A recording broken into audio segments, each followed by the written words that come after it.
আসসালামু আলাইকুম রহমতুল্লাহি ওবরাকাতুহু। কি অবস্থা সবাই, কেমন আছেন? আশা করি ভালো আছেন। তো প্রতিদিনের মতো আজকে চলে আসলাম খেজুরের কাজে। খেজুরের কাজ আসে সকালবেলা খেজুরগুলা আলাদা করা, খেজুরের ছড়া থেকে আলাদা করা। তো দেখতেছেন মোটামুটি সকালবেলা এসে কাজ শুরু করে দিলাম, মোটামুটি প্রায় শেষ হয়ে আসছে, আর কয়েকটা বাকি আছে। তো দেখতেছেন কীভাবে খেজুরগুলো আমরা আলাদা করতেছি।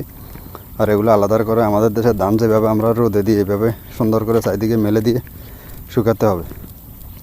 তো অবশ্যই দেখতেছেন এখন খেজুরগুলো প্রায় শুকিয়ে গেছে। তো এখন ঝাড়া দিলে অনেকটা ফটে যায়, এরপরে লাঠি দিয়ে আঘাত করে আমরা আর বাকিগুলো আমরা খেজুরের ছড়া থেকে আলাদা করতেছি। তো দেখতেছেন মাশাআল্লাহ দিলে অনেকগুলো খেজুর সকাল থেকে মোটামুটি কাজ করে প্রায় শেষ করে দিলাম, আর দুই একটা বাকি আছে।